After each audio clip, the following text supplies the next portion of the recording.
Hi guys, welcome to automata. कैसे हो आप सब? मैं हूं स्पर्श और आज की वीडियो में हम बात करने वाले हैं किया सेल्टोस एक्स लाइन के बारे में। देखेंगे इस गाड़ी में फीचर्स क्या क्या मिलते हैं, चलाने में कैसी है, किन लोगों को ये गाड़ी लेनी चाहिए और क्या ये क्रेटा एल लाइन, टाइगोन 1.5 और कुशाक 1.5 से बेटर है या नहीं है। तो स्टार्ट करते हैं। गाड़ी की चाबी से बाकी किया की गाड़ियों जैसे ही इसकी आपको चाबी मिल जाएगी। दो डिफरेंट मटेरियल्स में चाबी है। यहाँ पे लॉक का बटन, अनलॉक का बटन, गाड़ी को स्टार्ट करने का बटन चाबी से ही और बूट को ओपन करने का बटन आपको मिल जाएगा। उसके अलावा चाबी में और कुछ आपको अलग से बटन वगैरह नहीं मिलता। बट हाँ, अगर मैं गाड़ी के क्लोज जाता हूँ चाबी लेके तो इसके ORVMs ओपन हो जाते हैं, जो कि हो गए हैं। अब मैं गाड़ी को फिर से लॉक कर देता हूँ। अब स्टार्ट करते हैं गाड़ी के फ्रंट से। सबसे पहले तो जब मैं गाड़ी को अनलॉक करता हूँ तो पहले इंडिकेटर स्वाइप होते हैं 2 बार, फिर हेडलैम्प्स ऑन हो जाती हैं। इसमें आपको DRLs मिल जाएंगी जो कि ग्रिल से होती हुई कार के कॉर्नर तक आके नीचे को जाती हैं और वो DRLs नीचे फॉग लैम्प पे जाके कनेक्ट होती है। बेसिकली कनेक्ट नहीं होती है डायरेक्टली, बट एक आपको एक ऐसा एसेंस देगी कि यहाँ आ रही है, बीच में ब्रेकेज है, बट एक फ्लो में नीचे जाके वर्टिकली अलाइन हो जाती है फॉग लैम्प के साथ। अगर आप देखोगे तो इस गाड़ी की अच्छी बात मुझे ये लगी कि इसमें थोड़ा अभी भी वो कन्वेंशनल डिज़ाइन है कि ऊपर हेडलैम्प है, नीचे फॉग लैम्प है, ना कि ऊपर ऐसा एक DRL दे दिया पतला सा और नीचे हेडलैम्प शिफ्ट कर दिए, फॉग लैम्प गायब कर दिए। तो इस गाड़ी में वो बात अच्छी है। आपको हेडलैम्प का यूनिट जो है वो पूरा LED का मिल जाता है, इवन हाई बीम भी LED है। आपको स्वाइप इंडिकेटर मिल जाता है, डायनामिक इंडिकेटर बोल सकते हो, ये भी LED है। उसके बाद नीचे आओगे तो अगेन आपको फॉग लैम्प मिल जाएंगे जो अगेन LED है। फ्रंट में आपको पार्किंग सेंसर्स देखने को मिल जाएंगे। गाड़ी थोड़ी गंदी है, इग्नोर करना, बारिश वारिश का टाइम चल रहा है। तो यहाँ पे आपको बीच में 360 कैमरा के लिए फ्रंट वाला कैमरा मिल जाएगा। सो बेसिकली ये एक्स लाइन वेरिएंट है और इसमें मैट ब्लैक फिनिश आता है और जो भी मोस्टली सारे क्रोम एलिमेंट्स हैं ना उनको डी क्रोम कर दिया गया है। इसलिए ग्रिल में आप देखोगे ये सारा आपको ग्लॉस फिनिश में मिल जाएगा, ऊपर वाला एलिमेंट ग्लॉस फिनिश में मिल जाएगा। और यहाँ पे आपको थोड़ा सा टेसेलेशन वाला पैटर्न मिल जाएगा, एक पैटर्न जो थोड़ा आपस में ज्योमेट्रिकल शेप्स को ज्वाइन करके बनाया है, जो कि अगेन अच्छा लगता है। गाड़ी को थोड़ा एक अलग सा फील देता है, एक अलग से इमोशन देता है। अगर आप बम्पर की बात करो तो अलग अलग मटेरियल में बम्पर है। बेसिकली ये क्लैडिंग वाला मटेरियल है, थोड़ा ऐसा फाइबर वाला टाइप्स। ये प्रॉपर आपका बम्पर वाला मटेरियल है, ये भी फाइबर ही होता है बेसिकली, बट थोड़ा बहुत इनका फ़र्क होता है। और बीच बीच में ग्लॉस का भी फिनिश दिया हुआ है फॉग लैम्प की हाउसिंग में। तो ऐसा मिक्स करके मटेरियल को ना ऐसा मर्ज करके दिया हुआ है। ये नहीं कि एक जगह सिर्फ ऐसा क्लैडिंग वाला मटेरियल है तो वही है, बाकी जगह बम्पर है तो बम्पर ही है। नीचे का अगर स्किड प्लेट की बात करोगे तो वो भी आपको ग्लॉस फिनिश में मिल जाती है। फ्रंट में आपको रेडार मिल जाता है फॉर ADAS, क्योंकि इस गाड़ी में लेवल 2 ADAS आता है। उसके लिए आपको यहाँ पे भी रेन सेंसिंग वाइपर और ADAS वगैरह के लिए आपको सारा हार्डवेयर का चीज़ें दिख जाएंगी। उसके बाद अगर मैं गाड़ी के थोड़े से साइड व्यू पे आता हूँ तो आप नोटिस करोगे ये जो ऊपर वाला पार्ट है ना ग्रिल का, इसकी ये वाली लाइन एक्सटेंड होकर गाड़ी के फ्रंट फेंडर पे आती हुई यहाँ पे जाके गायब हो जाती है। बट स्टिल ये लाइन कंटिन्यू हो रही है पीछे तक, क्योंकि अगेन पीछे वाले फेंडर के पास से, डोर के पास से फेंडर पे होती हुई फिर टेल लैम्प पे जाके पीछे कनेक्ट होती है। मैं दूसरा एंगल से आपको ढंग से दिखाता हूँ ये चीज़ एक बार। ये लाइन आई, यहाँ पे गई, बीच में थोड़ा सा डिस्कनेक्ट है बट स्टिल ये कंटिन्यूटी में है। तो एक गाड़ी के पूरा ऐसे डिज़ाइन लैंग्वेज को, एक फ्लो को दिखाती है कि हाँ कोई गाड़ी में कोई एलिमेंट शुरू हुआ तो एकदम से ऐसे वो ख़त्म नहीं हो गया एलिमेंट। तो यहाँ आके पीछे में ये टेल लैम्प में मर्ज हो जाती है और टेल लैम्प के साथ ही आगे जाती है। अब आते हैं वापस, हाई Q2 आ गया। साइड पे गाड़ी के पहले टायर पे आते हैं। फ्रंट और रेयर में एलॉय व्हील्स मिलेंगे ऑब्वियसली, बट फ्रंट रेयर में आपको डिस्क भी मिलते हैं। इसमें 18 इंचेस के व्हील्स हैं, 215, 55 R18 इनका प्रोफाइल है। यहाँ पे आपको क्लैडिंग मिल जाएगी, अगेन पूरा मैट फिनिश है। तो थोड़ा बहुत इस कलर को ना मेंटेन करने का झंझट होगा। अगर आप देखोगे तो अभी मिट्टी इतनी हो गई है, इसमें पता नहीं कैमरे में ढंग से दिख रहा है नहीं दिख रहा। तो साइड मिरर्स की बात करूँ मैं, ग्लॉस फिनिश में साइड मिरर्स मिल जाएंगे, मैट फिनिश में नहीं मिलेंगे। LED इंडिकेटर्स, यहाँ पे भी आपको कैमरा दिया है क्योंकि सराउंड व्यू कैमरा आते हैं, 360 कैमरा आप इसको बोल सकते हो। क्लैडिंग वाला एलिमेंट नीचे रनिंग बोर्ड पे भी जाता है, यहाँ पे थोड़ा सा एक्सटेंड हो जाता है। इसकी वजह से भी ना गाड़ी की ग्राउंड क्लियरेंस थोड़ी और ज़्यादा लगती है इन सब ब्लैक एलिमेंट्स की वजह से। अभी पूरी गाड़ी का कलर ब्लैक है तो इतना इसमें विजिबल नहीं है वो चीज़, बट वाइट कलर लोगे, लाइट कलर लोगे, उसमें चीज़ विजिबल ज़्यादा होगी। अगर मैं डोर हैंडल्स की बात करूँ, रिक्वेस्ट सेंसर आपको सिर्फ ड्राइवर साइड मिलता है, पैसेंजर साइड पे कोई रिक्वेस्ट सेंसर नहीं है। यहाँ पे बेल्ट लाइन आ गई आपकी। बेसिकली जो विंडो के नीचे वाली लाइन होती है ना, वो बेल्ट लाइन होती है जो कि गाड़ी के अपर बॉडी को और लोअर बॉडी को डिवाइड करती है। यहाँ पे आपको ऐसा कोई प्रोमिनेंट लाइट कैचर नहीं दिखेगा, काफ़ी अच्छे से सरफेस में मर्ज है वो लाइट कैचर, तो इतना आपको प्रोमिनेंटली वो नहीं दिखेगा। यहाँ पे बेल्ट लाइन जो है वो पीछे तक थोड़ा टच होती है पीछे वाले विंडशील्ड को। साइड से 3 बच्चे स्कूटी पे गए हैं, तेज़ आवाज़ आई तो इग्नोर। हाँ, तो बेल्ट लाइन पीछे तक मर्ज होती है, क्वार्टर पैनल से जाती हुई सी पिलर से जाती हुई सी पिलर में ही जाके ख़त्म हो जाती है और यहाँ से स्पॉइलर की कंटिन्यूटी शुरू हो जाती है। ऊपर रूफ रेल दिखेंगी जो अगेन ग्लॉस फिनिश में है। ये यूटिलिटी वाली रूफ रेल है, सिर्फ दिखावे वाली नहीं है, इसमें आपको होल्स वगैरह दिख जाएंगे, इनको आप निकाल के ऊपर प्रॉपर कैरियर अटैच कर सकते हो। इसके अलावा साइड में और कुछ तो नहीं दिखेगा आपको गाड़ी में। रियर में भी डिस्क ब्रेक है जो मैंने आपको बताया था। अब आ जाते हैं गाड़ी के रियर प्रोफाइल पे। रियर वाला जो पूरा सेटअप है वो भी एलईडी है। अगर मैं गाड़ी को लॉक करके अनलॉक करूं, अब इंडिकेटर आपको ये पूरा दिया हुआ है, अंदर वाली साइड भी बाहर वाली साइड भी। अगर मैं अनलॉक करता हूं तो पीछे का सेटअप ऑन हो गया। हाँ, तो ये आपको यहाँ पे आपको जो ट्रेंड चल रहा है connected tail lamps head lamps का, वो फॉलो होता हुआ दिख जाएगा। सॉरी, थोड़ी आवाज़ आ रही है, तो यहाँ कीड़े वीड़े थोड़े हैं और पेड़ पौधे हैं, तो थोड़ी नेचर की आपको आवाज़ आएगी, नेचर के फील के साथ। हाँ, तो बात करते हैं अगेन। यहाँ ब्रेक लैम्प दिया हुआ है, ये DRLs दी हुई हैं, यहाँ पे इंडिकेटर दिए हुए हैं, सारा LED सेटअप है। नीचे आपको रिफ्लेक्टर रिवर्स लैम्प दिख जाएगा और इस गाड़ी के रेयर में भी रेडार्स आते हैं। तो बेसिकली पीछे वाले बम्पर पे भी दोनों साइड पे रेडार हैं अंदर। पार्किंग सेंसर आपको 4 मिल जाएंगे। ड्यूल एग्जॉस्ट टिप मिलते हैं और ये नकली नहीं है, असली हैं, दोनों देख लो आप। पीछे आपको अगेन ग्लॉस ट्रीटमेंट मिल जाएगा जो पीछे वाली स्किड प्लेट है। Rear wiper, defogger, stop lamp, ऊपर शार्क फिन एंटीना और स्पॉइलर भी ना थोड़ा सा, मतलब आधा स्पॉइलर जो है वो बॉडी कलर में ही है जो कि मैट फिनिश है। उसके बाद थोड़ा सा ही एक्सटेंड होकर लगाया हुआ है, तो ये अगेन आपको ग्लॉस फिनिश में मिल जाएगा। उसके अलावा रेयर में आपको एक एक्स लाइन की छोटी सी बैजिंग दिख जाएगी जो कि अच्छी लग रही है, नीट लग रही है, और यहाँ पे सेल्टॉस की बैजिंग दिख जाएगी। ऐसा कोई क्रीज वगैरह रेयर में नहीं है, काफ़ी सॉफ्टली मर्ज हो रहे हैं सारे सर्फेसेस। यहाँ से सॉफ्टली आ रहा है सरफेस, थोड़ा अंदर को जाता है, यहाँ पे फ्लैट होना शुरू होता है, फिर यहाँ थोड़ा सा सरफेस बाहर आके इजीली ब्लेंड हो जाता है। एक क्रीज़ यहाँ पे है थोड़ी सी जो कि थोड़ा रिफ्लेक्शन दे रही है ऊपर की लाइट की, बेसिकली ऊपर की तरफ फेस्ड है, बाकी हल्का सा डिवीजन यहाँ पे है। उसके अलावा कोई ऐसा शार्प क्रीजेस नहीं दिखेंगे आपको, जो कि आपको गाड़ी के साइड में मिल जाएंगी। फ्रंट में भी ऐसा शार्प क्रीजेस नहीं है। और हाँ, रिवर्स कैमरा भी तो है इसमें। अब गाड़ी का बूट ओपन करूँगा तो अराउंड 433 लीटर्स का बूट स्पेस मिल जाता है। ठीक बूट स्पेस है, काफ़ी क्यूबिकल शेप में है, डीप है, और इसकी जो हाइट है वो ज़्यादा, मतलब ऊपर है, बेसिकली लेवल पे ही है जो यहाँ पे सिल है इसके, नीचे को डीप नहीं जा रहा, तो सामान रखना डालना काफ़ी आसान हो जाता है यहाँ पे। स्पेयर व्हील दिखाऊँ तो आपको स्पेयर व्हील स्टील रिम मिलता है, अलॉय व्हील नहीं मिलेगा, जो कि 215/60 R17 साइज़ का है। उसके अलावा आपको नीचे टूल किट वगैरह रखने की थोड़ी जगह मिल जाएगी। यहाँ पे छोटा सा स्पेस मिल जाएगा टूल किट रखने के लिए या कुछ भी सामान रखने के लिए। बूट लैम्प मिल जाएगा, यहाँ थोड़ा बड़ा एरिया मिलेगा। उसके अलावा पीछे एक आपको स्पीकर है या वूफर है, I am not sure, but उसकी हाउसिंग मिल जाएगी। उसके अलावा यहाँ पार्सल ट्रे मिल जाएगी, इसको निकाल के आप आराम से बूट अपना एक्सटेंड भी कर सकते हो, बूट स्पेस एक्सटेंड कर सकते हो बेसिकली। इसका ये वाला थोड़ा ये ना लैच टूटा हुआ है तो कुछ कर नहीं सकते हम उसमें, ये वाला जुड़ा हुआ है। मीडिया कार है, अब थोड़ी बहुत इधर उधर होती रहती हैं चीज़ें, कोई बात नहीं। और कोई आपको ऐसा इलेक्ट्रॉनिक बूट वगैरह नहीं मिलता कि आप बटन दबाओ बूट बंद हो जाए, तो यहाँ पे आपको एक स्पेस मिलेगा जहाँ पे हाथ रख के आप बूट को बंद कर सकते हो। मोरलेस इंटीरियर में और एक्सटीरियर में और कुछ नहीं है, सारी चीज़ें मैंने ऑलमोस्ट कवर कर दी हैं। अब चलते हैं गाड़ी के इंटीरियर में। और हाँ, आपको पैनोरामिक सनरूफ भी तो मिलती है, वो भी देख लो भाई, सनरूफ पगलूस। तो अब चलते हैं गाड़ी के इंटीरियर में।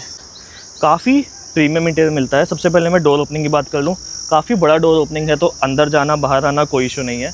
डोर पैड की बात करें, आपको मल्टीपल मटेरियल यहाँ मिल जाते हैं, हार्ड प्लास्टिक मिलेगा, सॉफ्ट प्लास्टिक मिलेगा। यहाँ पे आपको विंडो कंट्रोल्स मिल जाएंगे, सारे ऑटो अप डाउन कंट्रोल्स हैं, लॉक अनलॉक का बटन, ओआरवीएम एडजस्ट करने का बटन, वो सब मिल जाएगा। ये आपको थोड़ा सा ब्रश्ड एल्यूमिनियम की फिनिश मिलेगी, प्लास्टिक ही है एक्चुअली ये, बट फिनिश वैसा दिया हुआ है। यहाँ पे ट्विटर की हाउसिंग, 8 स्पीकर्स आते हैं बोस के, अच्छा ऑडियो सिस्टम है काफ़ी। यहाँ पे आपको 1 लीटर की वाटर बॉटल रखने की जगह मिल जाती है। ये वाली बॉटल थोड़ी सी फंस के घुसती है अंदर, बट घुस जाती है, थोड़ा बहुत जगह और बच जाती है सामान रखने के लिए। ओवरऑल क्वालिटी अच्छी है। अब मैं सीट्स की बात करूँ, इस वेरिएंट में आपको थोड़ा ये ग्रीन वाला ट्रीटमेंट मिलेगा पूरे इंटीरियर में विद ब्लैक, जो भी सॉफ्ट टच मटेरियल है वो ग्रीन में ही मोस्टली मिलेगा। और इस पर रेड कलर की स्टिचिंग है जो कि काफ़ी अच्छी लगती है, सीट का पैटर्न भी अच्छा है। ऑल्दो ठीक है, सीट्स ज़्यादा कंफर्टेबल नहीं बोलूँगा, आगे की सीट फिर भी थोड़ी कंफर्टेबल है, पीछे की सीट से अगर मैं कंपेयर करूँ तो। इलेक्ट्रॉनिक सीट एडजस्टमेंट मिल जाती है आपको यहाँ पे only for driver seat, passenger seat के लिए आपको मैनुअल एडजस्टमेंट मिलेगी। यहाँ पे अगेन ऑटो ऑन ऑफ का बटन, ट्रैक्शन का बटन, हेड्स अप डिस्प्ले का बटन, हेडलैम्प लेवलिंग, गाड़ी को स्टार्ट वगैरह करने का बटन मिल जाएगा। यहाँ पे इंजन बे का आपको खोलने का ऑप्शन मिल जाएगा, फ्यूल टैंक खोलने का, फ्यूल लिड खोलने का ऑप्शन मिल जाएगा। बेसिकली ऑटोमेटिक वेरिएंट है, सो एक्स लाइन में पेट्रोल वाला जो मैं वेरिएंट चला रहा हूँ 1.5 लीटर का जिसमें इंजन आता है, उसमें आपको ऑटोमेटिक DCT मिलेगा, 7 स्पीड DCT मिलेगा, जिसकी ड्राइव में बात करेंगे। अब चलते हैं गाड़ी के अंदर और देखते हैं बैठने में कैसा लगता है। पहले मैं एक बार गाड़ी को स्टार्ट करूं और आपको एनिमेशन दिखाऊं कैसी दिखती है। अरे घूमा ही नहीं, तो कोई एनिमेशन नहीं आया, बट जब हेड्स अप डिस्प्ले ऊपर आता है ना तो इसमें एक एनिमेशन बन जाएगी, किया लिखा आएगा। आई होप कैमरा में सही से दिख रहा होगा। अब कर लेते हैं दरवाजे को बंद।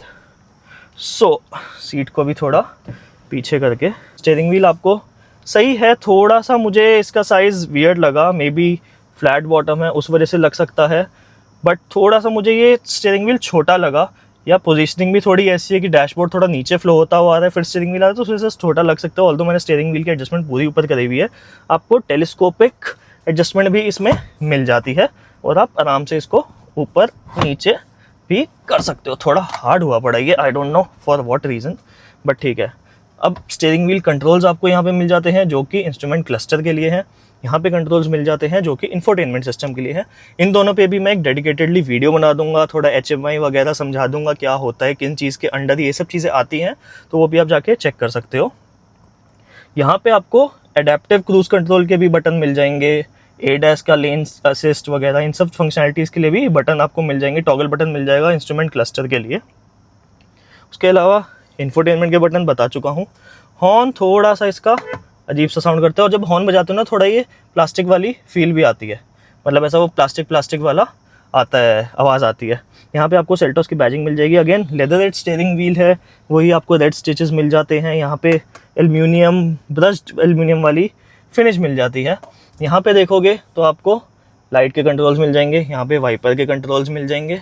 उसके अलावा यहाँ पे आपको और कुछ नहीं मिलता। AC वेंट मिल जाएगा, काफ़ी सही पोजीशनिंग है इनके, AC वेंट्स काफ़ी अच्छे हैं भाई, बहुत अच्छी पोजीशनिंग AC वेंट्स की यहाँ पे मिल जाती है। और इनका थ्रो भी ऐसा है कि काफ़ी सॉर्टेड सा फील होता है, कुछ आपको ऐसा सच इशू फील नहीं होगा। और उसके अलावा अब हम बात करते हैं इंफोटेनमेंट की या जो भी क्लस्टर है उसकी पोजीशन के बारे में, तो काफ़ी अच्छा पोजीशन है। ऐसा नहीं है कि बीच में ऐसा इंट्रूड करता है आपको ये क्लस्टर, या ऐसा ड्राइव करे तो कोई भी ऐसा ब्लाइंड स्पॉट क्रिएट करता है ये क्लस्टर या पूरा ये जो हार्डवेयर यूनिट है इसका।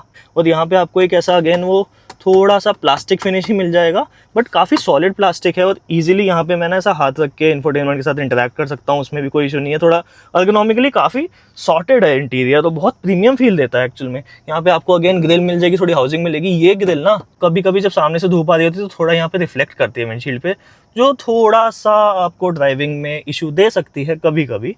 अगेन हार्ड टॉप, बट काफ़ी अच्छे क्वालिटी वाला, सॉफ्ट मटेरियल, नीचे भी थोड़ा हार्ड मटेरियल। फिजिकल कंट्रोल्स मिल जाएंगे AC के लिए, और इंफोटेनमेंट के लिए भी फिजिकल कंट्रोल्स मिल जाएंगे भाई। नॉब भी मिलती है यहाँ पे जो कि काफ़ी अच्छी क्वालिटी की, अगेन आपको बहुत अच्छा फील होगा इन सब चीज़ों को यूज़ करते हुए। नीचे अगर देखोगे स्टोरेज एरिया आपको मिल जाएगा, जो कि यहाँ पे वायरलेस चार्जिंग है उसमें भी हेल्प करेगा, क्योंकि वायरलेस चार्जिंग पैड दिया हुआ है। जब आप फ़ोन रखोगे यहाँ पे लाइट ऑन हो जाएगी। यहाँ पे थोड़ा सा कभी एरिया मिलता है वॉलेट वगैरह रखने के लिए, C टाइप पोर्ट मिल जाएगा, A टाइप पोर्ट मिल जाएगा, जिससे आप एंड्रॉइड ऑटो कारप्ले चला सकते हो। वायरलेस नहीं कनेक्ट हो रहा है, मे बी कुछ इशू है या इस वेरिएंट में अभी तक अपडेट हुआ ही नहीं है वो चीज़। 12 वोल्ट का चार्जिंग सॉकेट मिल जाएगा यहाँ पे आपको। उसके अलावा आपको अगेन गियर लीवर मिल जाएगा, ड्राइविंग मोड्स मिल जाते हैं, तो इन ड्राइविंग मोड्स के हिसाब से आपकी गाड़ी के क्लस्टर के थीम भी चेंज कर सकते हो। अभी ये थीम चेंज हो नहीं रहे हैं क्योंकि मैंने सेटिंग्स में जाके इसको अलग मोड पे डाला हुआ है, दिखाता हूँ मैं। अगर लेआउट में जाऊँगा, खुल जा, क्लासिक ये करूँगा। अब मैं अगर इस नॉब को घुमा के थीम चेंज करूँगा, मतलब मोड चेंज करूँगा ड्राइविंग के, तो यहाँ पे थीम्स भी चेंज हो जाएंगे, जो कि फिर से नहीं हो रहे हैं। I don't know for what reasons. Link to drive mode कर दिया मैंने, मे बी इस वजह से। हाँ, अब मैं ड्राइव मोड चेंज करूँगा तो यहाँ के थीम्स चेंज हो रहे हैं। और अगर मैं इसको एक बार प्रेस करता हूँ तो ट्रैक्शन मोड्स अलग अलग आ जाते हैं, स्नो, मड, सैंड, इनके हिसाब से थीम कोई चेंज नहीं होते हैं। बट ठीक है, ट्रैक्शन मोड को वापस दबा दूँ तो ड्राइव मोड्स पे वापस आ गया। ओके ठीक है। उसके बाद बात करते हैं, हाँ मैं क्वालिटी की बात कर रहा था, थोड़ी काफ़ी अच्छी क्वालिटी है, मतलब हर चीज़ आपको बहुत सॉलिड स्टर्डी फील होगी, वेल इंटीग्रेटेड है। फ्रंट में आपको वेंटिलेटेड सीट्स मिल जाती है, उनके लिए बटन मिल जाएंगे, 3 लेवल मिल जाएंगे वेंटिलेशन के भी, कोई हीटिंग सीट्स नहीं आती हैं। फ्रंट पार्किंग सेंसर का बटन मिल जाएगा, यहाँ पे 360 व्यू कैमरा का बटन मिल जाएगा, इसको दबाऊंगा 360 व्यू कैमरा आपका ओपन हो जाएगा। उसके बाद इलेक्ट्रिक पार्किंग ब्रेक मिल जाएगी, वायर को साइड करो। ऑटो होल्ड की फंक्शनैलिटी मिल जाएगी। यहाँ पे भी छोटा सा स्पेस मिल जाएगा, चाबी वगैरह रख सकते हो।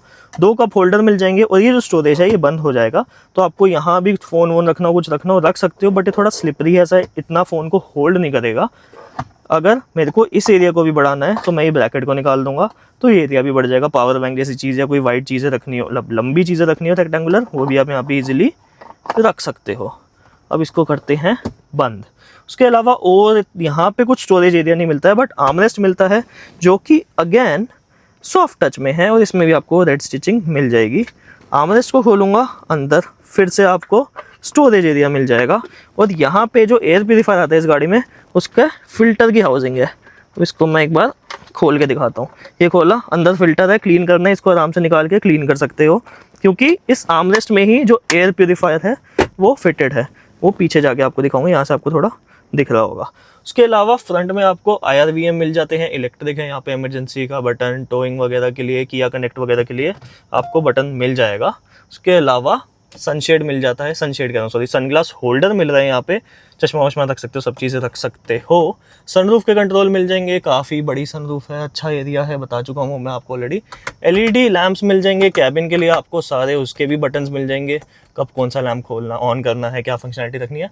सन वाइज़र जो है, फ्रंट में कोई मिरर नहीं है, छोटा सा ये ऐसा एरिया दिया हुआ है जहाँ पे आप अपने डॉक्यूमेंट्स वगैरह अड़ा सकते हो। अगर मैं इसको ओपन करूँ तो थोड़ा कैमरा एंगल सेट करना पड़ेगा, तो यहाँ पे ये एक्सटेंड नहीं होता है, तो थोड़ा सा यहाँ से जो भी है बाहर ब्लॉकेज नहीं करता, बेसिकली सनलाइट वगैरह आ सकती है। अगर मैं ड्राइवर साइड की बात करूँ तो सॉरी पैसेंजर साइड की बात करूँ तो यहाँ पे वैनिटी मिरर मिल जाएगा, बट अगेन कोई लाइट वगैरह नहीं मिलती है। इस साइड आपको पैसेंजर के लिए ग्रैब हैंडल मिल जाएगा, बट यहाँ पे आपको कोई ग्रैब हैंडल नहीं मिलेगा फॉर ड्राइवर, जो कि कुशाक में मिलता है यूजुअली। उसके अलावा इंटीरियर में फ्रंट की बात करूं तो और तो कुछ नहीं है, हाउसिंग वगैरह ही है, वहाँ भी स्पीकर की सेम हाउसिंग मिल जाएगी और यहाँ पे एम्बिएंट लाइट भी आपको मिल जाती है, अगर आपको थोड़ी सी दिख रही हो ना, और इवन यहाँ पे भी वो एम्बिएंट लाइटिंग जल जाती है स्पीकर के पास। तो ये जो ऐसा थोड़ा रॉकी सा ऐसा ज्योमेट्रिकल शेप दी हुई है ना, काफ़ी अच्छी लगती है ज्योमेट्रिकल शेप जब एम्बिएंट लाइट रात को जलती है। तो इवन ट्विटर की हाउसिंग में भी वो ज्योमेट्रिकल शेप आपको देखने को मिल जाएगी। अब चलते हैं गाड़ी के पीछे और देखते हैं पीछे हमें क्या क्या मिलता है। तो अब अगर मैं गाड़ी के रियर सीट एक्सपीरियंस की बात करूं तो काफ़ी खुला खुला फील होता है, specially because of this panoramic sunroof. यहाँ पे मुझे LED लाइट्स मिल जाती हैं, ग्रैब हैंडल मिल जाते हैं, पीछे मुझे कर्टन्स मिल जाते हैं, ब्लाइंड्स मिल जाते हैं कह सकते हो, जो धूप वगैरह ना लगे उसके लिए। ये वही है, अगेन किया है तो भाई हर चीज़ आपको देगी। कैबिन में बोस की स्पीकर्स यहाँ भी मिल जाते हैं। यहाँ पे मुझे एल्यूमिनेशन मिल जाता है, मुझे जो विंडो कंट्रोल्स है उसमें भी सेम आगे वाला एल्यूमिनियम फिनिश और ग्लॉस फिनिश मुझे यहाँ पे मिल जाएगा आपको डोर को ओपन करने के लिए। 1 लीटर की बोतल की जगह मिल जाएगी। नी रूम काफ़ी सही है, आगे वाली सीट अब मेरी हाइट के हिसाब से एडजस्टेड है, विच इज़ 5'10", और मैंने उसकी हाइट, सीट की हाइट भी इतनी ऊपर नहीं करी हुई है, बट उस हिसाब से भी नी रूम अच्छा है। नीचे मुझे फुट एरिया काफ़ी अच्छा मिल रहा है यार, नाइस, मतलब बहुत जगह है मेरे पास। और सीट भी आई थिंक पूरी रिक्लाइंड है if I am not wrong. हाँ, तो मैं सीट चाहूँ तो इतनी सीधी भी कर सकता हूँ, जो कि मुझे ये भी कंफर्टेबल लग रहा है। बट थोड़ा लॉन्ग जर्नी है, थोड़ा आराम करना है, तो इस लेवल पे भी थोड़ी रिक्लाइन होगी। एंड आई थिंक और ज़्यादा नहीं, सिर्फ इतने 2 लेवल पे ही सीट मेरी नहीं और होती है यार, हो नहीं रही। हाँ, तो मेरी सीट और लेवल पे रिक्लाइन हो गई, तो मैं आराम से, मुझे फैल के जाना है, लेट के जाना है, मैं वो भी कर सकता हूँ। तीनों ही सीट जो है पीछे की उसमें हेडरेस्ट मिलता है और तीनों ही एडजस्टेबल हैं। यहाँ पे आपको एयर प्योरीफायर मिल जाएगा, smart pure air virus protection, nice, जो कि थोड़ा ऐसा ग्लॉस फिनिश का, उस पर स्क्रैच वैच आके गंदा हो चुका है। AC वेंट्स आपको देखने को मिल जाएंगे, 2 USB-C टाइप पोर्ट मिल जाएंगे फ़ोन वगैरह चार्ज करने के लिए, डिवाइसेस चार्ज करने के लिए, और एक कभी स्पेस मिल जाएगा जहाँ पे आप अपना फ़ोन या कुछ भी डिवाइस रख सकते हो। आगे वाली सीट के पीछे पॉकेट्स मिल जाएंगी, जो कि ठीक ठाक स्पेस की है। सो पीछे का जो सीट का जो बैक वाला पोर्शन है ना, वो थोड़ा हार्ड है, उस वजह से आपको वो फ्लेक्सिबिलिटी नहीं मिलेगी, आप कुछ भी यहाँ फंसा दो, तो ठीक है, ठीक ठाक स्पेस है यहाँ पे। बीच में एक आर्मरेस्ट ज़रूर मिलेगा, जिसमें अगेन 2 कप होल्डर्स हैं, कंफर्टेबल सीट्स हैं। Under Thai support is pretty good actually, मुझे ऐसा कुछ इशू नहीं लग रहा अंडर थाई सपोर्ट में। काफ़ी सही है। इवन मुझे हेडरूम भी सही मिल रहा है, अगर मैं सीधा होकर भी बैठता हूँ मुझे हेडरूम ठीक मिले। थोड़ा सा बम्प वगैरह है तो हल्का सा मेरे बाल वाल टच हो सकते हैं, बट ओवरऑल कुछ इशू नहीं है। और मेजरली बिकॉज क्योंकि यहाँ पे पूरा ना सनरूफ का मैकेनिज्म है, तो उस वजह से रूफ थोड़ी लो हो जाती है। अगर आप देखोगे तो मोस्टली आप नोटिस करोगे सेम ही गाड़ी के कुछ वेरिएंट्स में सनरूफ है तो उसकी रूफ आपको थोड़ी लो लगेगी बिकॉज ऑफ द मैकेनिज्म, और जिन गाड़ी मतलब उसी के कुछ वेरिएंट्स में जो सनरूफ नहीं है वहाँ पे आपको रूफ थोड़ी सी ज़्यादा हेडरूम ज़्यादा लगेगा। उसके अलावा रियर में और कुछ तो नहीं है। तीनों सीट्स के लिए सीट बेल्ट मिलती है। बीच वाली सीट पे अगर मैं बैठूं, बीच वाली सीट थोड़ी उठी हुई फील होती है, बट ऐसा मुझे इशू नहीं है। फ्लोर भी है वो ठीक ठाक है, मतलब ज़्यादा पूरा फ्लैट नहीं है बट ज़्यादा निकला हुआ भी नहीं है, तो मैं साइड्स में थोड़ा थोड़ा पैर रख सकता हूँ। थोड़ा साइड वालों को बोल के प्लीज़ जगह दे दो। बट बीच वाला बंदा ज़्यादा लंबी राइड के लिए नहीं बैठ सकता, क्योंकि थोड़ी सी ना बीच वाली जो सीट है वो उसकी कुछ नहीं थोड़ी सी हार्ड फील हो रही है एज़ कम्पेयर टू बाकी की दोनों सीट्स, और थोड़ी सी ऊपर उठी हुई फील भी हो रही है। बट ओवरऑल मुझे अच्छा एरिया मिल रहा है, कैबिन फील एरी फील हो रहा है मुझे बहुत ज़्यादा। कुछ मुझे शिकायत नहीं है कि कोई मेरे पास एक फ़ीचर नहीं मिला या मुझे कुछ कमी है यहाँ पे। एंड इवन आपको क्वार्टर ग्लास दिया हुआ है तो उसकी वजह से भी और ऐसा पीछे क्लोस्ट्रोफोबिक फील नहीं होता कि अरे ऐसा काला काला है सब पीछे, या वैसी कोई भी चीज़ आपको यहाँ पे फील नहीं होगी। So I think that's it for the rear seat experience of Kia Seltos X line. अब फटाफट देखते हैं गाड़ी चलाने में कैसी है, गाड़ी की ड्राइव कैसी है, डायनामिक्स कैसे हैं, क्योंकि इसका इंजन ही इसका यूएसपी है। तो स्टार्ट करते हैं अब गाड़ी की ड्राइव से। ड्राइव स्टार्ट करने से पहले गाड़ी को स्टार्ट कर लेना चाहिए। गाड़ी मैंने स्टार्ट कर ली है। भाई साहब गाने चल पड़े, मैं तो डर गया। इसका मैं कार प्ले ऑन कर लेता हूँ। हाँ, तो विजिबिलिटी की पहले बात कर लेते हैं। ओवरऑल विजिबिलिटी अच्छी मिल रही है मुझे। आगे जो बोनट है मुझे पूरा दिख रहा है। मेरी हाइट 5'10" है, उस हिसाब से मैंने सीट एडजस्ट करी हुई है। पूरी ऊपर भी नहीं करी हुई, थोड़ी ऊपर करी हुई है मैंने सीट। अभी स्कोप छोड़ा हुआ है सीट ऊपर करने का। डैशबोर्ड का लेआउट काफ़ी सही लगा मुझे, मतलब कुछ भी ऐसा इंट्रूड नहीं कर रहा है, कुछ हिंडर नहीं कर रहा मेरे विजन में। ओवरऑल पहले जो मॉडल आता था जो प्री फेस लिफ्टेड था उसमें स्क्रीन थोड़ी ऊपर को होती है, और किया की पहली गाड़ियों में भी और इवन मारुति की जो गाड़ी आती है उसमें इंफोटेनमेंट इतना निकला हुआ था कि वो स्क्रीन थोड़ी सी ऐसा रोड को ब्लॉक करती थी, कुछ विजन ऐसा ब्लाइंड स्पॉट क्रिएट करती है। बट इसमें एकदम सॉर्टेड है, हर चीज़ सही जगह पे प्लेस्ड है, इकोनॉमिकली रीचेबल है। मुझे ग्लव बॉक्स भी ओपन करने में ज़्यादा आगे बिना झुके ग्लव बॉक्स भी ओपन कर सकता हूँ। हर चीज़ मेरे रीच में है ऑलमोस्ट। थोड़ा है कि वायरलेस चार्जिंग का पैड जो है थोड़ा सा अंदर घुस के तो हाथ के लिए बहुत नैरो जगह बचती है फ़ोन और हाथ एक साथ जाए तो। बट ओवरऑल चीज़ें सारी रीचेबिलिटी में है मेरी, कुछ ऐसा सच मुझे इशू नहीं लग रहा। इवन ए पिलर थिक है, बट ए पिलर में भी देखो ना थोड़ा सा शैम्फर्ड सा है, ऐसा पूरा एकदम थिक सा ए पिलर नहीं आ रहा, तो उस वजह से भी वो एरिया थोड़ा ए पिलर की थिकनेस थोड़ी कम लगती है, और बाहर से भी लाइट आ रही होती है, थोड़ी इन कॉर्नर से लाइट आ रही है, जैसे यहाँ से लाइट पड़ रही है, तो बस इतना ही एरिया आपको ए पिलर का ज़्यादा थिक लगेगा। बट ओवरऑल ए पिलर भी इतना थिक नहीं लगता। रियर व्यू की विजिबिलिटी भी अच्छी है, IRVM की भी विजिबिलिटी काफ़ी अच्छी है। ओवरऑल विजिबिलिटी मुझे काफ़ी सॉर्टेड लग रही है गाड़ी में, कुछ मुझे इशू नहीं लग रहा। मेरी ड्राइविंग पोजीशन भी मुझे कमांडिंग लग रही है। तो अब गाड़ी को स्टार्ट करते हैं। ऑटो स्टार्ट स्टॉप ऑफ कर दूँ, गाड़ी डाली डी पे और हम चले। और हाँ, स्टार्ट करने से पहले मैं ड्राइविंग इन्फॉर्मेशन रीसेट कर देता हूँ कि जितनी भी गाड़ी चला रहा हूँ उसका आपको आइडिया लग जाए कितनी चली है, कितना फ्यूल इकोनॉमी आ रही है जिस भी ड्राइविंग के तरीके से मैं गाड़ी चला रहा हूँ। तो स्टार्ट करते हैं ड्राइव से हमारी। सबसे पहले इसके मैं इंजन की बात करूँगा। सो इसमें वही 1.5 लीटर का टर्बो पेट्रोल इंजन आता है जो कि क्रेटा एन लाइन में आता है, जो प्रोड्यूस करता है अराउंड 158 की हॉर्स पावर और 253 न्यूटन मीटर्स के आसपास का टॉर्क प्रोड्यूस करता है। और इस इंजन की वजह से ये कुशाक को भी अपना एक तरह से मतलब कंपटीशन बनाता है, क्योंकि कुशाक में भी 1.5 लीटर का टर्बो पेट्रोल इंजन आता है जो कि 150 की हॉर्स पावर प्रोड्यूस करता है, जो कि अराउंड 10 हॉर्स पावर कम है। बट टॉर्क ऑलमोस्ट दोनों गाड़ियों का सेम ही है, 250 Nm के आसपास ही बेसिकली इसका एन लाइन का। और कुशाक और टाइगुन जो आती हैं उसमें 1.5 वाले जो इंजन वेरिएंट आते हैं।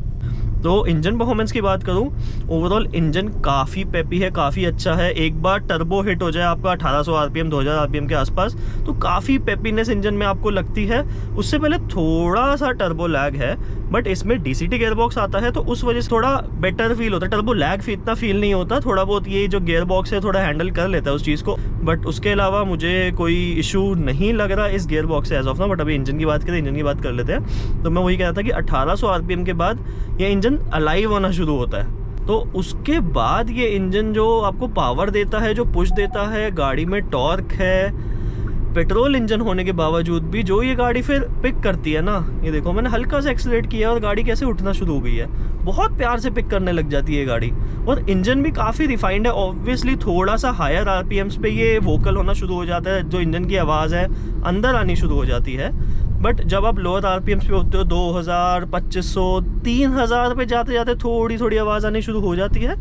But that is still manageable. ठीक है यार, अब पेट्रोल इंजन है, इतनी पावर निकाल रहा है, कहीं तो थोड़ा बहुत कॉम्प्रोमाइज़ करना पड़ेगा ना। ऑल्दो डीजल होता तो और ज़्यादा आवाज़ निकालता, बट थैंकफुली किया कि डीजल इंजन भी, किया Hyundai के डीजल इंजन भी इतने रिफाइंड है कि वो ऐसा इतनी नॉइज़ नहीं करते हैं वो। हाँ, तो अब मैं इंजन की थोड़ी परफॉर्मेंस दिखा देता हूँ। सड़क मुझे खाली मिली है, देखो अभी 1600-1700 आरपीएम पे है। ठीक है, मैंने हल्का पैर ही दिया हुआ है। अब मैं हल्का सा एक्सेलरेशन बढ़ा देता हूँ अपना, बस देखो 1800 आरपीएम क्रॉस करते ही जो गाड़ी ने पिक करना शुरू किया है, भाई 80 पे ही रिड्यूस स्पीड आ गया। ठीक है, सेफ्टी नॉर्म्स है, बट जो गाड़ी पिक करना शुरू कर देती है और उसके बाद आप एक सर्टेन स्पीड पे पहुंच गए हो, गियर ऑलरेडी देखो 7th गियर पे है और मेरी आरपीएम्स भी ज़्यादा हाई नहीं है, तो उस वजह से फ्यूल एफिशिएंसी भी हाईवे पे ये टर्बो इंजन इतनी पावर होने के बाद भी अच्छी दे देता है। तो मुझे किसी को ओवरटेक करना हो, मेरे को सोचना नहीं पड़ेगा। मैंने एक्सीलरेट किया, गाड़ी ने एकदम से सेंस किया, डाउन शिफ्ट किया,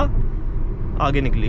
थोड़ा सा इंजन वोकल हुआ, थोड़ा आपको फील हुआ कि हाँ हल्का सा टाइम लगा गाड़ी को, बट दैट इज़ फाइन, इतना ठीक है। अब DSG गियरबॉक्स है, DCT गियरबॉक्स, DSG कुछ भी बोल लो। एक टाइम के बाद ना DCT गियरबॉक्स वगैरह अगर ढंग से मेंटेन ना किए हो या बहुत रफली यूज़ किया हो ना, तो थोड़ा बहुत इशू देने लग जाते हैं, but that is another scenario, उस पर हम बाद में कभी आएंगे। गाड़ी ने एकदम 6th गियर से 3rd गियर पे डाउन शिफ्ट किया, एक्सेलरेट किया, इंजन वोकल हुआ।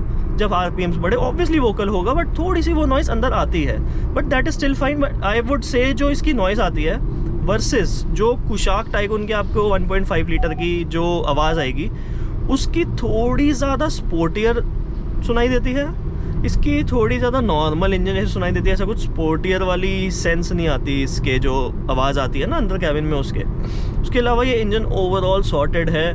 बेसिकली मतलब आपको सिटी आप राइड्स करते हो, सिटी में आपको गाड़ी चलानी है, आप ये वाला इंजन लो, प्लस आप साथ साथ हाईवे पे भी जाते हो। कभी कभी आप फैमिली के साथ चले गए, फैमिली में लोग ज़्यादा हैं, या मतलब 5 लोगों के साथ भी आप ट्रैवल करते हो, हाईवे पे भी आपको जाना होता है, सिटी पे भी जाना होता है, बट इतना रन नहीं है आपका कि आपको डीजल लेनी पड़े। बट स्टिल आपका है कि आप घूमने फिरने वाले बंदे हो, आप थोड़े एंथुजियास्ट टाइप होगी, आपको गाड़ी चाहिए जो ऐसा गाड़ी एकदम उठ जाए, जिसकी परफॉर्मेंस अच्छी हो। तो this is the engine you should go with, because ये इंजन आपको इवन हाईवे पे ओवरटेक करने में हेल्प करेगा। यार अब मेरे को इसको आगे निकलना है, मैंने आराम से एक्सीलरेटर दिया, मेरा AC ऑन है अभी, आराम से एक्सीलरेट किया, प्यार से गाड़ी निकल गई आगे। गियर बॉक्स की बात करो तो हाँ, DCT गियर बॉक्स है, काफ़ी स्मूथ शिफ्ट्स हैं। आपने भी देखा होगा डाउन शिफ्ट भी होता है, आपको ऐसा एकदम जर्क फील नहीं होता कि गाड़ी ने एकदम डाउन शिफ्ट किया या एकदम ऐसा अप शिफ्ट कर रही है तो एफर्ट डाल रही है गाड़ी, ऐसा आपको कुछ भी नहीं लगेगा इस गाड़ी के अंदर। इनिशियल जो 1st 2nd गियर्स है ना, उस पर जो मैंने आपको बात बोली थी कि थोड़ा मुझे लग रहा है may be because of the gear box का एज, या जिस हिसाब से यूज़ हुआ, ऑलमोस्ट 10-11 हज़ार किलोमीटर की गाड़ी चल चुकी है, प्लस वही है मीडिया कार है, तो अलग अलग तरीक़ों से एक्सपेरिमेंट होते हैं इन गाड़ियों पे। मान लो अगर मैंने थोड़ा यहाँ पे स्लो कर दी गाड़ी,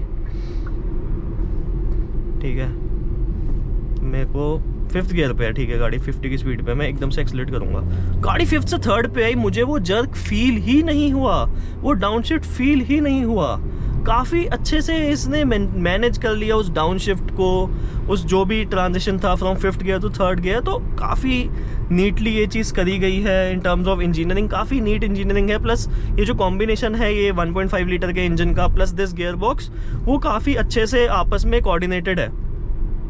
इंजन को पता है मुझे इस बंदे को पावर देनी है, इसने एकदम से एक्सेलरेट किया है, तो गियर बॉक्स को भी पता है कि भाई हाँ मुझे इस पर्टिकुलर गियर पे जाना है, एग्जैक्टली इस गियर पे जाना है मुझे, तो कोई हेजिटेशन नहीं है उन सब चीज़ों में।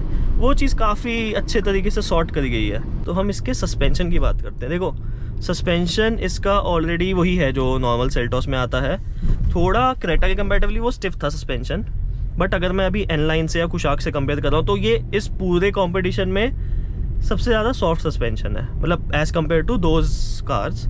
एंड इवन आपको इस सस्पेंशन की वजह से ना थोड़ी सी ऐसा शेकीनेस हल्की सी फील होगी, जैसा अभी ये स्पीड ब्रेकर आ रहा है तो मेरे कैबिन में मैं हिला हूँ पूरा टेढ़ा मेढ़ा होके, बट इस सस्पेंशन ने वो जो इम्पैक्ट था थोड़ा एब्जॉर्ब भी कर लिया। अगर यहीं पर ही आपकी कुशाक होती तो उस कुशाक में पूरा झटका आपको फील होता, वो कंफर्टनेस तो ज़ीरो हो जाता है उसमें एक तरह से, क्योंकि कुशाक का सस्पेंशन काफ़ी स्टिफ है। टाइगुन का सस्पेंशन कुशाक से ज़्यादा थोड़ा स्टिफ है।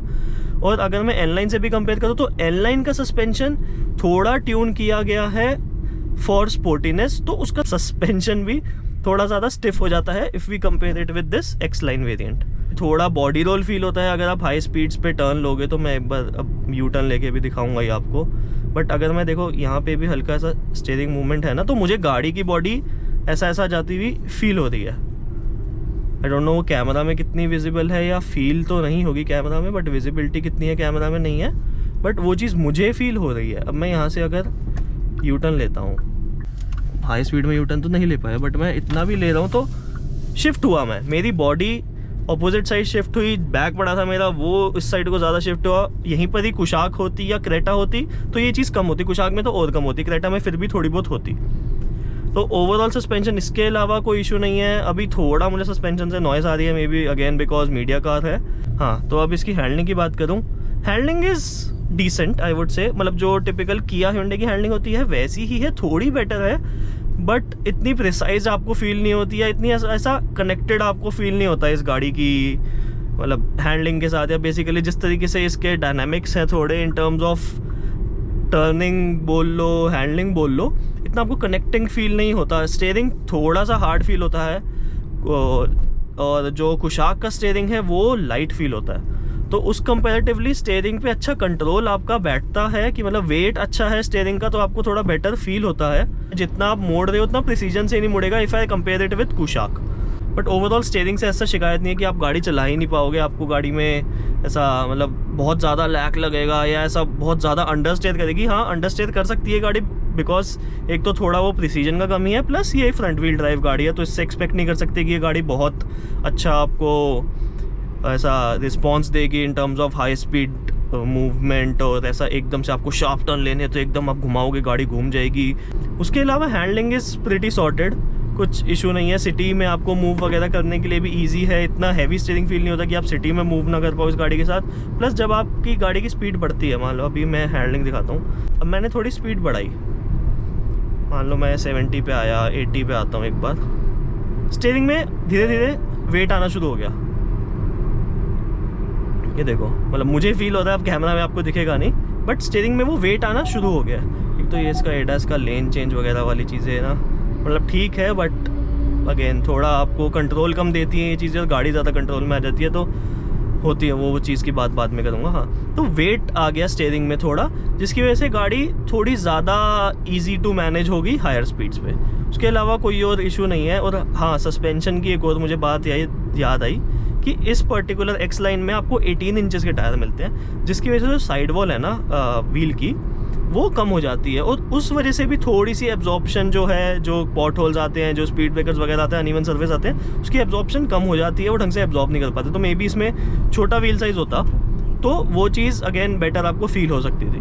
गाड़ी के थोड़ी सेफ्टी के बारे में मैं बात कर लूँ, ऑल तो इस गाड़ी को 5 स्टार रेटिंग नहीं मिली है, बट इसमें सारे सेफ्टी फीचर्स मिलते हैं। इवन आपको लेवल 2 एडास मिलता है, फ्रंट कोलिजन वार्निंग मिलेगी, ब्लाइंड स्पॉट मॉनिटरिंग मिलेगी, ब्लाइंड स्पॉट अलर्ट मिलेंगे, रेयर से कोई आ रहा हो, आप मान लो गाड़ी रिवर्स कर रहे हो, कोई किसी भी साइड से कोई आ रहा हो, उसकी आपको वार्निंग मिल जाएगी, वो अलर्ट्स मिल जाएंगे, लेन की असिस्ट मिल जाएगा, स्मार्ट क्रूज कंट्रोल मिल जाएगा। अच्छा है, फॉरवर्ड कोलिजन वार्निंग भी है कि आगे मेरे कोई भी चल रहा है गाड़ी, बाइक, कुछ भी, उसने एकदम स्पीड स्लो कर दी तो गाड़ी मुझे वार्निंग देगी कि अगले वाले व्हीकल का जो है स्पीड स्लो हो गया है। अगर मैं फिर भी नहीं रुका तो गाड़ी एकदम से ब्रेक मार देगी। और उसमें मेरे साथ कभी कभी क्या होता है कि मैं ऑलरेडी ब्रेक कर रहा होता हूँ अपने हिसाब से, मुझे पता है कि मुझे कितनी ब्रेक लगानी है, किस टाइम पे मैं शुरू में हल्की हल्की ब्रेक लगा रहा था कि बाद में लगेगा तो थोड़ा ज़्यादा ब्रेकिंग कर लूँगा, बट गाड़ी एकदम से आपको रोक देती है अनएक्सपेक्टेडली। या कभी कभी आप नॉर्मली ड्राइव करते हो, हल्का सा लेन की साइड जाते हो तो एकदम स्टीयरिंग घूम जाता है, तो आप एक थोड़ा ऐसा इनिशियल में जब नया बंदा होता है वो थोड़ा घबरा सकता है कि यार एकदम से ऐसे स्टीयरिंग क्यों मुड़ गया या क्या हो गया एकदम से, तो जब थोड़ा डाइवर्टेड होता है। तो इस चीज़ में एडास के मामले में आपको थोड़ा ध्यान रखना पड़ेगा, क्योंकि गाड़ी के पास कंट्रोल ज़्यादा आता है, आपके पास कंट्रोल कम आ जाता है। बट एक चीज़ एडास की जो मुझे काफ़ी अच्छी लगती है वो है कि ब्लाइंड स्पॉट मॉनिटरिंग मिल जाती है। देखो अभी वो लाइट ऑन है कि वहाँ पे कोई ट्रक है, अगर मान लो मेरे ब्लाइंड स्पॉट में कोई हो, फॉर एग्जांपल मैं आपको दिखाता हूँ, मान लो ये वाला ऑटो मेरे ब्लाइंड स्पॉट में चल रहा है, अब पता नहीं डिटेक्ट करेगा नहीं करेगा, किया, मैं लेन चेंज इंडिकेटर दे दिया तो वो बजने लग गया, टू टू करने लग गया, प्लस उसमें लाइट भी ऑन हो गई थी, ब्लिंक करने लग गई बेसिकली, और टू टू करके आपको बताता है कि वहाँ पे कोई है, आप लेन चेंज अभी मत करो। तो वो चीज़ भी मुझे काफ़ी अच्छी लगी। मॉनिटरिंग यहाँ पे मुझे मिल गई, ऑल्दो रात को इतना ऐसा वो नहीं लगता मुझे, इतनी विजिबिलिटी इसमें नहीं लगती, क्योंकि कैमराज की क्वालिटी ऐसा मतलब कुछ ऐसा फ्लैश वगैरह भी नहीं है उनके लिए कि आपको ऐसा रात को दिख जाए। अब मैं यहाँ ट्राई करता हूँ लेन चेंज वाली चीज़। देखो अपने आप गाड़ी ने सीधा कर लिया स्टीयरिंग व्हील, क्योंकि स्ट्रिप्स ज़्यादा डार्क है, ज़्यादा वाइट कलर की हैं, ज़्यादा प्रोमिनेंटली विजिबल हैं, और इवन थोड़ा सरफेस लेवल पे भी फील हो जाती है। अब देखो गाड़ी अपने आप सीधा रखने की कोशिश कर रही है, मैं इस तरफ ले जाऊँगा, अपने आप गाड़ी सीधा रखने की कोशिश कर रही है और कह रही है keep hands on the steering. मैं फिर करूँगा, गाड़ी अपने आप, और वो लेन चेंज वाला ये देखो लेन असिस्ट वाला आपका टेल भी ऑन हो जाता है। मुझे गाड़ी उस तरफ नहीं जाने दे दी, ये देखो। तो ये चीज़ है, और मेरे को यही लेन चेंज करनी है, तो मैं लेन चेंज इंडिकेटर दूंगा और मैं ईजिली मुड़ गया। तब गाड़ी ने मुझे नहीं रोका कि नहीं आप मत जाओ, क्योंकि गाड़ी को पता है कि भाई मैंने इंडिकेशन दिया है, मुझे दूसरी लेन में जाना है।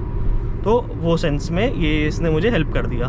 ADAS को हेल्प करने दो आपको टू असिस्ट यू कि ठीक है, थोड़ा आपको मे बी पहले चीज़ें बता देगा ADAS डिटेक्ट करके, आप हल्का सा डाइवर्ट हो गए बता देगा आगे वाले ने ब्रेक मार दी या आप लेन के बाहर जा रहे हो, तो till that extent it is fine I feel.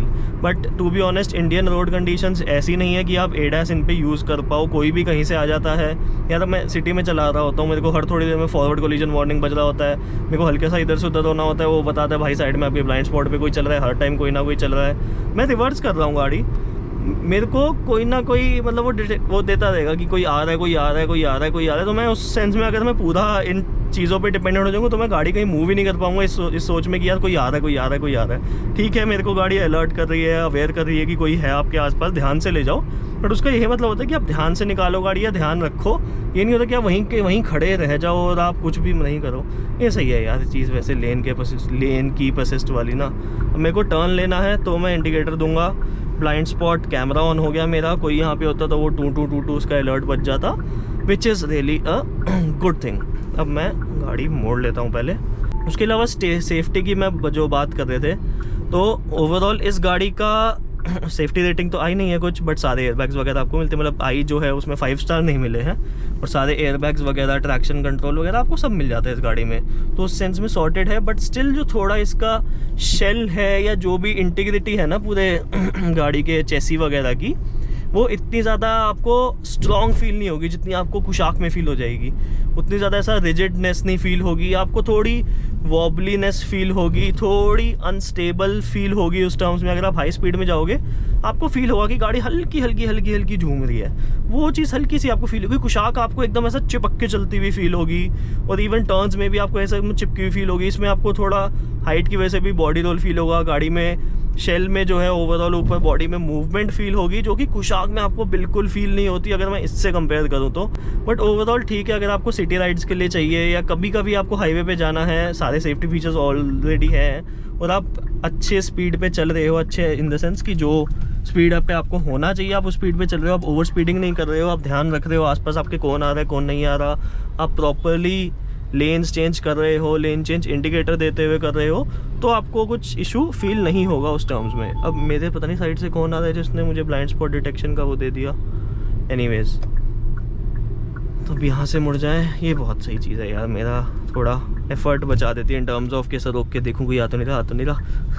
तो ये तो हो गई बॉडी शेल वगैरह की बात। और सेफ्टी की बात करें तो ब्रेकिंग की तो बात करनी ही पड़ेगी हमें। तो इसमें बेसिकली आती है चारों डिस्क ब्रेक, आगे 2 डिस्क ब्रेक, पीछे 2 डिस्क ब्रेक, 4 हैं तो ऑब्वियसली 2 होंगी हर साइड पे, जो कि ठीक है। मतलब मुझे एक्सपेक्टेशन थी कि 4 डिस्क ब्रेक है तो थोड़ा बेटर परफॉर्म करेगी, बट ठीक परफॉर्म करती है वो। और मुझे ब्रेकिंग हल्की सी इसकी स्पॉन्जी लगी, थोड़ा हल्का लेट रिस्पॉन्स लगा if I again compare it with Kushaq या टाइगुन। उनकी ऑल्दो सिर्फ 2 डिस्क ब्रेक है आगे, बट थोड़ा ब्रेक में थोड़ी क्रिस्पनेस फील होती है।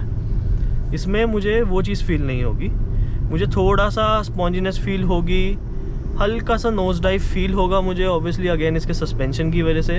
एक बार मैं इसका ब्रेक टेस्ट करके दिखाता हूँ, अगर पीछे मेरे कोई नहीं आ रहा होगा तो। यहाँ तो नहीं है, यहाँ भी रॉन्ग साइड पे नहीं आ रहा है, तो हम इसका एक बार करते हैं ब्रेक टेस्ट। आपके सामने है गाड़ी, कितने पे चल रहा हूँ मैं, 40 50। यहाँ थोड़ा सा गाड़ी ने पता नहीं क्यों गियर लैग फील करवाया, बट ठीक है। 70, 80 पे हूँ मान लो मैं। अब मेरे पास एकदम से कोई आ गया, तो अब इसमें पता है सीन क्या हुआ, आपने पता नहीं नोटिस किया नहीं किया। गाड़ी मेरी रुकी, बट मेरी गाड़ी की मूवमेंट भी थी, स्ट्रेट नहीं रुकी। मेरी गाड़ी हल्का सा लेफ्ट में चली गई। अरे बंद हो जा मेरे भाई। मेरी गाड़ी हल्का सा लेफ्ट में मूव हो गई। अब पता नहीं मेरा या तो स्टीयरिंग ज़्यादा मैंने टाइट नहीं पकड़ा हुआ था या मूव हुई है, तो एक बार फिर से ट्राई कर लेते हैं कैसा रहता है ये सिनेरियो। यू टर्न लेते हैं, body roll body roll body roll. मान लो मैं स्पीड पे जा रहा हूँ, ठीक है, सेम स्पीड्स अगेन। मेरे पीछे कोई नहीं है, खाली है। हाँ, गाड़ी की हल्की मूवमेंट टुवर्ड्स लेफ्ट है। वो अलाइनमेंट इशू ना हो, वो मुझे लग नहीं रहा गाड़ी में अलाइनमेंट इशू है, बट हल्की मूवमेंट टुवर्ड्स लेफ्ट साइड हल्की सी गाड़ी की जा रही है। तो ब्रेक्स अच्छी हैं, आपको हेल्प कर देगी। एकदम से कुछ आएगा आपको ऐसा एकदम से रोक देगी गाड़ी, आपको उसमें कोई इशू फील नहीं होगा। गाड़ी के डायमेंशंस को और सस्पेंशन वगैरह को ध्यान में रखते हुए थोड़ा आपको नोज डाइव फील होगा, विच इज़ ऑब्वियस, तो उसमें कोई इशू वाली बात नहीं है। भाई ड्राइविंग मोड्स डिफरेंट है इसमें, इको, नॉर्मल, स्पोर्ट। उसके बाद ट्रैक्शन मोड्स भी अलग अलग है, स्नो, मड, सैंड। तो आप कहीं थोड़ा बहुत नाम की ऑफ रोडिंग के लिए जा रहे हैं, क्योंकि फ्रंट व्हील ड्राइव गाड़ी है पूरी, ऐसा एसयूवी तो है नहीं, तो वहाँ पे आप इसको यूज़ कर सकते हो, काम आ सकते हैं आपके। बट स्पोर्ट मोड में इसके डायनामिक्स ना, ये देखो भाई सब रॉन्ग साइड पे आते हुए, स्पोर्ट्स मोड में इसके डायनामिक्स काफ़ी चेंज हो जाते हैं। जो गियर शिफ्टिंग है वो और ज़्यादा एग्रेसिव हो जाती है। कार हायर आरपीएम्स पे पुश करती है, ज़्यादा आपको पावर फील होती है, इवन डाउन शिफ्ट भी काफ़ी एग्रेसिवली करती है। इको मोड पे बहुत कामली चलती है। और अगर फ्यूल इकोनॉमी की बात कर दी, इको मोड से याद आया, तो मैं नॉर्मल मोड पे था और मुझे इस पूरे जर्नी में, आपने देखा 27 किलोमीटर मैं घूम चुका हूँ, और मुझे इस पूरी जर्नी में 16 किलोमीटर के आसपास की फ्यूल इकोनॉमी थी। बीच में मैंने भगानी भी शुरू की, थोड़ी इधर उधर आड़ी टेढ़ी हरकतें करी, तो उस वजह से गाड़ी ने मुझे फ्यूल इकोनॉमी थोड़ी कम दे दी। इनिशियली 17 की दे रहा था, बट ठीक है। अगर आप सिटीज़ में घूम रहे हो, मेरे को सिटी में, यार मैंने गुड़गांव टू, भैया यू टर्न लेना मुझे, मैंने गुड़गांव टू दिल्ली किया था शाम के टाइम पे, ट्रैफिक के टाइम पे। मुझे तब गाड़ी ने विद एसी 13 की माइलेज दे दी, 13-14 मैक्सिमम टच हुई थी, बट 13 के आसपास की मुझे फ्यूल इकोनॉमी मिल गई थी ईजिली। हाईवेज वगैरह पे जाओगे आपको ये गाड़ी दे देगी अराउंड 17 से 18 मैक्स, बिकॉज पेट्रोल इंजन है, टर्बो इंजन है। पेट्रोल में टर्बो है थोड़ी, पेट्रोल इतना फ्यूल इकोनॉमी वैसे नहीं देता। इसमें आपको वैसे डीजल के ऑप्शंस भी मिल जाएंगे। इस गाड़ी में आपको पेट्रोल नेचुरली एस्पिरेटेड मिल जाएगा। तो आपको ऐसी गाड़ी चाहिए जो कामली चले, ज़्यादा हाईवे ट्रिप्स नहीं है, आपको आराम से चलाने वाले बंदे हो, आप पेट्रोल नेचुरली एस्पिरेटेड पे भी जा सकते हो। और आपको अगर हाईवे रन्स बहुत ज़्यादा हैं, आपको वो पावर चाहिए, वो ऐसा टॉर्क चाहिए, टॉर्क इंजन चाहिए, तो आप डीजल इंजन पे ऑब्वियसली जा सकते हो। बट अगर आपको ऐसा बैलेंस चाहिए दोनों का, कि मुझे सिटीज़ में भी घूमना है बट हाईवे पे कभी कभी फैमिली के साथ चला जाता हूँ, यार ये कहाँ से आते हैं रॉन्ग साइड से मेरे भाई, तो उस टर्म्स में आप फिर इस पर्टिकुलर इंजन में जा सकते हो, जो थोड़ा आपको ऐसा एग्रेसिवनेस देगा, थोड़ी ऐसा फील देगा गाड़ी के अंदर कि हाँ चलाने में मज़ा आ रहा है। ऐसा मैं एकदम गाड़ी को पुश करूँ तो डाउन शिफ्ट करा गाड़ी ने स्पोर्ट मोड पे और एकदम से उठी है। स्पोर्ट मोड पे एग्रेसिव शिफ्ट हो रहे हैं, तो उस वजह से आरपीएम्स भी हाई हो रहे हैं। एक्साइटेड हो गया मैं, आरपीएम्स भी हाई हो रहे हैं, तो थोड़ा सा इंजन और ज़्यादा वोकल होना आपका शुरू हो जाता है। अब बात कर लेते हैं कि क्रेटा एल9 से क्या ये बेटर है या सेम है या इवन कुशाक से भी। सो क्रेटा एल9 की पहले मैं बात करूँ, दोनों गाड़ियाँ सेम है ऑलमोस्ट, प्लेटफॉर्म सेम है, सब सेम है, आपको डायमेंशन सेम मिलेगी, स्पेस सेम मिलेगा, सब सेम मिलेगा।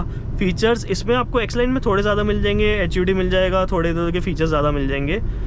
अगर आपको थोड़ा सा स्पोर्टियर साइड पे और जाना है ना, तो आई वुड से क्रेटा एल9 पे जाओ, क्योंकि उसका सस्पेंशन थोड़ा स्टिफ है, हैंडलिंग थोड़ी ट्यून करी गई है, ऑल तो थोड़ी इनकन्सिस्टेंसी फील होती है उसकी हैंडलिंग में, बट ऐसा इशू वाली बात नहीं है। बट अगर आपको थोड़ा कंफर्ट चाहिए, आपको फैमिली के साथ भी ट्रैवल करना होता है, प्लस आपको थोड़ा ऐसा एंथुजियाज्म वाला फील भी चाहिए, तो आप डेफिनेटली एक्स-लाइन के साथ जा सकते हो। इसमें आपको कंफर्ट भी मिल जाएगा, आपको परफॉर्मेंस भी मिल जाएगी, आपको थोड़ा मज़ा भी मिल जाएगा।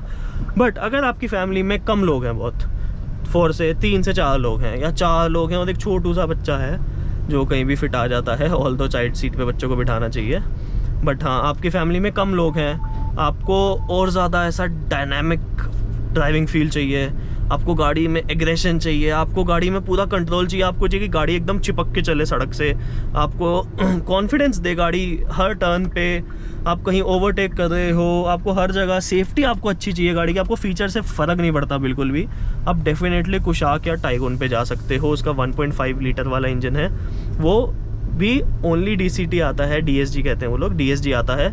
पेट्रोल मैनुअल उसमें पहले आता था, बट मैनुअल उस इंजन के साथ अब बंद कर दिया गियरबॉक्स। अगर आपको परफॉर्मेंस के साथ मैनुअल गियरबॉक्स चाहिए तो आपको वो मिलेगा सिर्फ क्रेटा N-Line में। तो हाँ, अगर आपको मैनुअल गियरबॉक्स भी चाहिए आप क्रेटा N-Line पे डेफिनेटली जा सकते हो, बट सेल्टोस और क्रेटा आपको डेफिनेटली कुशाक से बहुत ज़्यादा फीचर्स प्रोवाइड करेंगे।